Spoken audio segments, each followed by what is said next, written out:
Power of Railwayism, where tension ends and excitement begins, enriching lives through selfless service. And as we are moving on to a new chapter, today we are talking about the surrealism of suicide.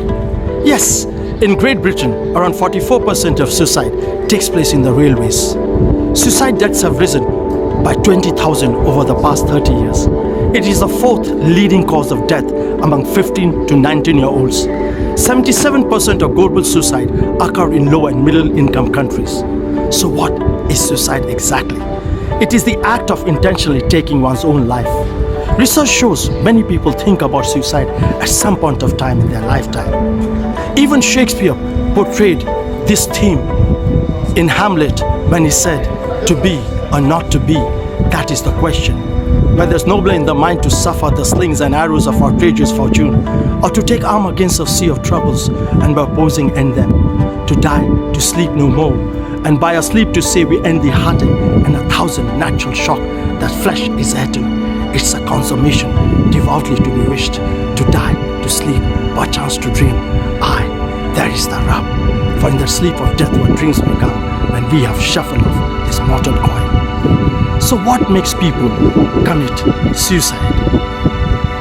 Here are some reasons: mental health problems, bullying, discrimination, racism, physical, domestic or sexual abuse, bereavement, end of a relationship, long-term illnesses, redundancy, money problems, isolation, loneliness, feeling of failure, addiction, pregnancy, childbirth, postnatal depression, doubts about one's sexual or gender identity, and other forms of trauma.